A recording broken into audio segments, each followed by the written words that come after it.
you have a chance to redeem yourself because we're going to go through this. So we're just going to go division by division. We're going to start in the AFC East. Now, I'm going to say something, and I want to know if you agree with this. The AFC East is the best division in football. I don't know if I can say that. It's at least stacked with talent and good teams. It's one of the top. It's probably, depending how they do this year, I think at the end of the year, you're going to say the AFC East, the NFC East, or probably one of those two is probably the best division. I was going to say the NFC West, but I think there's a couple of teams that are just not good enough. I think we rest on our laurels when it comes to these divisions. Like when we look at the NFC West, for example, which we're going to get to later, we think of them as perennially great because I think recently that would tell you that. Sure. But it's a lot of turnover in the NFL. And coming into this season for this division in particular, we have obviously 4 teams, and 3 of them to me feel win-ready now. But not all of them feel like in the same place. So let's start with the Buffalo Bills, who have won the division, I think, the last 2 or 3 seasons. Mm-hmm. They have lost in the playoffs to the Kansas City Chiefs, and I believe they lost to the Bengals last year. Is that correct? I think so. Yes. And so they have been a team with Josh Allen. Josh Allen has been seen as one of the best quarterbacks in the league. At some point in time, he was called the best quarterback in the league, and that was after beating the Chiefs last year in Week 6. They have not seemed to be able to get over the hump as it relates to the playoffs. And I understand that you want to set yourself up for a long period of winning, and they at least have the quarterback to do that, which is the hardest position to find. And actually, Josh Allen started so poorly, but has really progressed so much to the way that you would like to see your quarterback do it. But coming into this season, I feel like last year they got the benefit of the doubt in terms of their talent. Yeah. And now I think a lot of people are on the train of, okay, so you have Josh Allen, who took a lot of wear and tear running the football last year, and just over the course of his career, he's a tough quarterback. He's a big quarterback, though. So he is a big quarterback. And then you have Stephon Diggs, and the rest of the team is sort of a mystery in terms of their offensive prowess. And I think last year, not too dissimilar from the Cowboys of a few years ago, they were almost a one-trick pony, and they really haven't done a whole lot to get better in that regard. Right. So I think the Bills, I don't want to say have they regressed because I don't think that they've gotten progressively worse than they were last year, but I do believe that you can get worse by all the other teams around you getting better. And I think if you look at the crop in the AFC, are the Bills still the cream of the crop? And I'm not sure that that's the case. Yeah, I think that's interesting at the Bills is that they clearly are a very, very good, great football team. They did a good job of retaining the core of that great football team going forward. The question, though, is so what they're playing, their kind of plan, if you will, is like we have this recipe has worked. We're going to keep using the recipe. You know, we're a bad play here. A roll the football one direction or the other away from maybe going forward. Why change it? If it's not broke, don't fix it. That may work for them, and I think they have the talent to where they can be very, very good. But you're right. The rest of the division has, out of necessity, tried to improve. So the real question is going to come down to, just like every football season, is can that recipe work against a different field? And can you keep the injuries at bay? It always comes down to the injuries. Yeah, the injuries are not anything you can really predict. And over the last couple of seasons, they have been pretty fortunate. Like I said, I mean, Josh Allen is a big quarterback, but also when you run the football as aggressively as he does. Now, Lamar Jackson gets a lot of crap because he's a running quarterback, but Josh Allen takes some big hits. He does. And that, to me, is worrisome because that's wear and tear. And it only takes 1 or 2 of those hits to be bad enough that you're out for the season or out for a significant amount of time to the point that it could affect your season, but you can't predict that. So we try and do that based off of what's on paper. I just wonder, especially this offseason as well, when he and Stephon Diggs, Josh Allen I'm talking about here, seem to have a little bit of a rift to where Stephon Diggs wasn't at training camp. They seem to have to talk it out. And again, I don't know if that's just egos getting in the way. Is it game plan scheming? I mean, you have 2 seasons where you've lost in, I don't want to say humiliating fashion because it's not like they have been blown out or anything, but they have not been able to do what great teams end up doing, which is take the next step. The Chiefs lost to the Patriots in 2019 at home. They took the next step the next year and won the Super Bowl. That's what the best teams do. That's what the best players do. And so far, the Bills have not been able to do that. And the AFC was stacked last year. And I feel like there's a lot of teams that have gotten better and are more motivated this year. And that is 100% seen by what is in their division with the rest of the teams, except maybe the Patriots getting better. Yeah, I think that's actually the issue. I'm not too worried about the Josh Allen, Stephon Diggs concerns. I mean, maybe it could happen, but I think at the end of the day, both those guys want to win. They seem like the type of people who like to win, and so I anticipate they'll probably find a way to put it together and go try to win. The question is just whether or not they can get it done and how does it play out against the other teams. It's one of those ones where this team feels like it's going to be great again, but man, got to get them over that hump.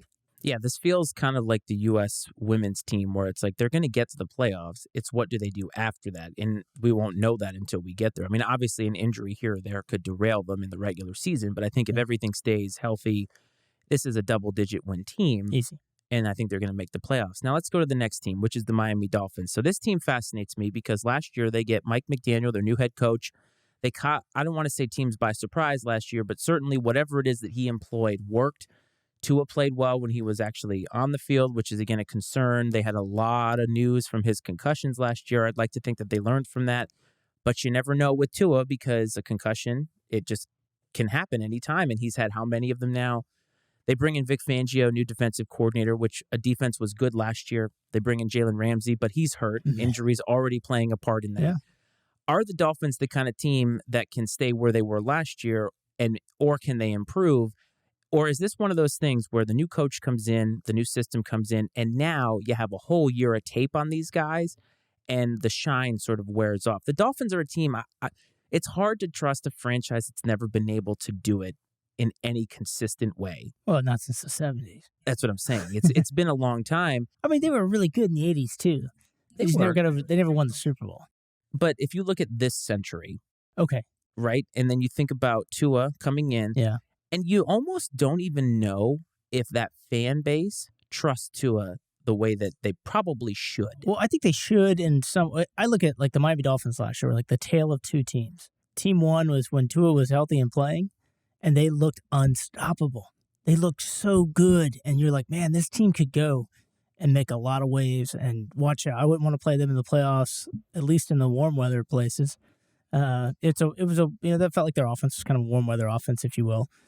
Then there was a team that played without Tua, and it was a different team altogether. And so, like, a lot of people are like, oh, Tua needs to take a step up. I think Tua is good enough. He's clearly good enough. The difference between when that team played with Tua and when that team played without Tua was glaringly obvious. So he's good. The question is, can he stay healthy? That's really what it comes down to. And if he doesn't stay healthy, what has Mike McDaniel done to find a way to make that team resilient to a Tua injury? Because last year they just weren't. They were not a good football team when they didn't have their starting quarterback. They barely got by. That's my big question mark with the Miami Dolphins. It feels like it's an injury to a quarterback who's injury prone away from the wheels falling off. It's a sign that your quarterback is for real when you have that precipitous drop off between one versus the other. Right. Now, I think I made the argument this offseason that when you looked at the Ravens last year, who we'll get to more in depth, but when Nate Hundley came in, the team was still winning football games because even though Lamar Jackson is a talent that is unlike any in the NFL, they got another guy who runs the same sort of system and is the same kind of guy, right? Yeah. But when Tua goes out, Teddy Two Gloves comes in and throws 4 picks. I think Cleve calls him Teddy 4 picks, which is like, it was bad. Yeah. Really, really bad. Now, the year before, when Fitzpatrick is coming in, that's a veteran guy. Right. It's a guy who was a starter in the league. You know what you're going to get out of him. Many places. Exactly. But he's seen a lot. Yeah. So it's just amazing. And I think that, yes, Tua was for real. Tyreek Hill obviously had a lot to do with that, a near historic season. And I think that if the defense is able to get better and a little bit more disciplined, last year they seemed like they were a little undisciplined in their approach. Yeah. And you bring in Fangio, who's a defensive guy, obviously. Right. I think that's going to add some stability. And I think, though, again, if they can stay healthy, and I know we're going to say that for a lot of teams, but I think that this team could be dangerous. I think it's highly likely that the Dolphins could actually challenge the Bills for the division because they seem to kind of be figuring it out in Buffalo. Remember they played them last year in Buffalo? Yeah. And they didn't play that poorly, even with the snow. Yeah. And that's why I asked about the Bills because it seems like, is everybody catching up to them and specifically a team in their division? Yeah. Yeah. My big question is, how do you feel, Dolphins fans, about Mike White because he's your backup quarterback? Don't laugh at that because White Mike, as a lot of people have called him, has come in and won football games with vastly inferior talent with the Jets. He can come in and win a game or two. Hey. And then he falls back to earth like a meteor. He does. And so you don't want him for long, but you can have him for a little bit. The question is, how do you feel about him if Tua goes out? And that's my only concern with the Dolphins. Is I look at that and I go, man, I really hope Tua doesn't hurt. I like Tua. Mm-hmm. I do. I like him. I think he's a great quarterback. He seems like a great human being too. When you kind of get the interviews with him, and I don't want him to get hurt. I want him to be healthy and play good football and see if he can maybe bring Miami back to some sort of relevance. I think that city and that area of the world has missed for a long time. I can't disagree. And speaking of great human beings, the New York Jets traded for Aaron Rodgers, who you and I are both kind of over with as far as a human being is concerned. But the Jets seem to think that he can still play high-level football, and he's going to a team with a lot of very young, talented weapons. The defense was top 10 last year. I think that they can probably do that again. And I think you go from Zach Wilson to Aaron Rodgers last year, and the team is probably a playoff team. Can that actually happen with a full offseason? He's getting to know these guys. It seems like he's taking the time to foster relationships with these guys. He's not treating them the way that he treated a lot of the young guys in Green Bay, at least early on last season. Yeah.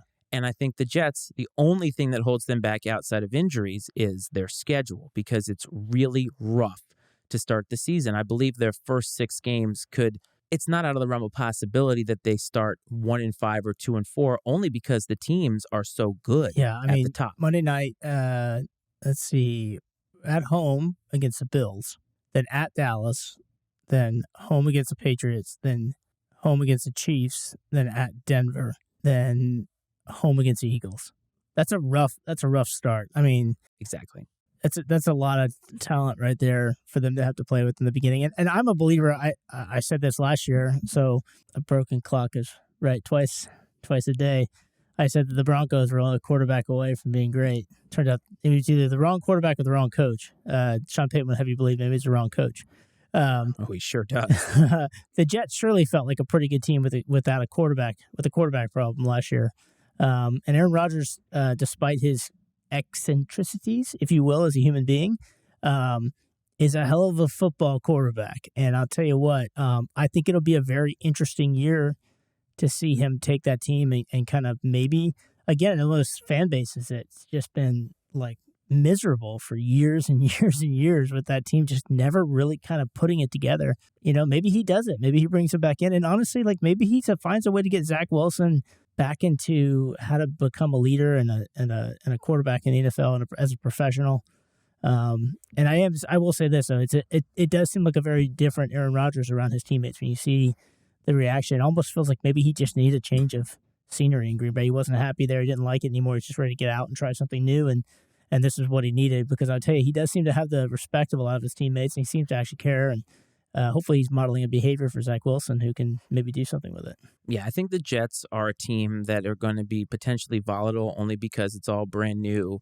Can Aaron Rodgers be the same Aaron Rodgers that he has been? I think he's taken a step down in terms of his mobility just because, hey, he's almost 40 years old. Mm-hmm. Like, as two guys who are in their 40s, it happens. I mean, you're not going to be as elite as you were. Not as good as I once was. Exactly. But you can still be good enough. Right. And the thing is, can he establish a rapport with his receivers to the point that he is maybe not MVP level, but honestly, man, with as bad as Zach Wilson was last year, they don't need an MVP level Rodgers. They need serviceable quarterback play. They would have been a double-digit win team had they had serviceable quarterback play last year. I mean, if they had the Rodgers that played in Green Bay last year, which is they'll do really, really well. It's funny how that season is one of his worst, but is statistically one of the best in Jets franchise history. So exactly, if they get that, they're better. So I think the Jets will be the most interesting team to watch because of the fact that they had such a turnover from last year. They have a lot of talent on the team, and they're very young. But they're a team, much like the Dolphins, it's that they haven't gotten to that point of winning yet. The Dolphins, at least last year, had those flashes, and you're like, all right, they made the playoffs. Sure. Had they had health, they probably would have been a dangerous team. The Jets need to kind of take that step, but they don't have as much time because Aaron Rodgers is 38 or 39 years old. Right. And then there's the New England Patriots. And as much as it pains me to say this is clearly the worst team in the division, but yet somehow you can't write them off. Right. Because last year was such a dumpster fire. Yeah, it really was. It was a strange dumpster fire, but from what I understand, Matt Patricia was there basically for free because the Lions were still paying his salary. So in some ways, apparently this was a money situation, and given a guy that has been on your squad before, throwing him a bone. And now this year they get all that out of here. We get competent people. Bill O'Brien, no matter whether you feel or how you feel about him as a head coach, competent or offensive coordinator. So Mac Jones is going to get a guy who's at least been in New England, who has established himself as a guy who works well with quarterbacks. But the problem that I see is they haven't gotten any better. They have no weapons on this team. I just don't understand how every year goes by, you see stagnant offensive play, and they're going to be that run-first team. And honestly, even though last year they were such a disaster and disorganized team, they still weren't completely out of it all year long. Like, they didn't have one of those 4-win seasons. The two questions I have is, can Mac Jones mature? Because he didn't really handle last season very well. And I've been there, okay? Like, I know when you're working around people or you have superiors that you feel are not competent, I can understand being frustrated. But this is the National Football League, and you have to be the one to set that tone. So can that happen? And is Bill O'Brien going to add some stability there to the point that, I mean, the defense was good last year. Probably top 10. I'm not going to say it was elite, but Matthew Judon had a full good season with them. People keep saying that Belichick's lost it. I don't believe that. I think that a lot of it has to do with he just doesn't have a lot of talent. And when you come off 20 years of the same quarterback, that's going to happen. Like, these teams now with their franchise quarterbacks, you're going to be back in that spot again. It's just the cyclical nature of the NFL. They milked a lot of talent for a long time until they ran out of time, and they had to start building again. It takes time to do that. I don't know if they can survive. It's just a tough division. Yeah, like it's not out of the realm of possibility for them to go 2-4 the division, because all the teams are better than them on paper and have gotten better. The question is, again, can the Jets as a franchise become winners? And can the Patriots steal one against the Dolphins or Bills, which feels kind of likely, but they've never been able to beat the Bills. The Bills have been cleaning up on the Patriots the last couple of years. I'm not too convinced that this team isn't going to be, I don't want to say a bottom 10 team, but I feel like they're going to be picking in the top 10 next year only because they just don't have the talent. You know, and that would be ideal for them. As much as we'd all love to, I'm sure if you're a New England Patriots fan, you want them to win no matter who they put on the field. Sometimes when you're recharging and you have a lack of talent or your talent is weak because you're having to rebuild a team, the best thing for you to do is to not overplay your talent. And get those. And it's not just the top 10 pick in the first round. It's the top 10 pick in every round. That's where the depth of the draft lies, and that's where you build and grab all that talent for your team going forward. The other teams are ascending with talent like the Bills, who've been around for a while, or the Jets with an older quarterback. You know, maybe the best play is to kind of grow your talent. So as they're starting to fall down the side again, you're now rising again. That gives you that opportunity to kind of play within that division. I mean, clearly, like, you're not going to get to change what they did in the offseason. They did what they did, right? So maybe if you look at it, they go, okay, if we're willing to see what we can do this year, we get some better draft picks, and then we have a active offseason next year with the intent of making a run again. Maybe that's the plan. I don't know. I just think they're going to be one of those teams they're just playing a tough division. I hate to say it to my Pats fans, including you and some other good friends of mine. I don't know, man. I just don't know how. I don't see them making the playoffs this year.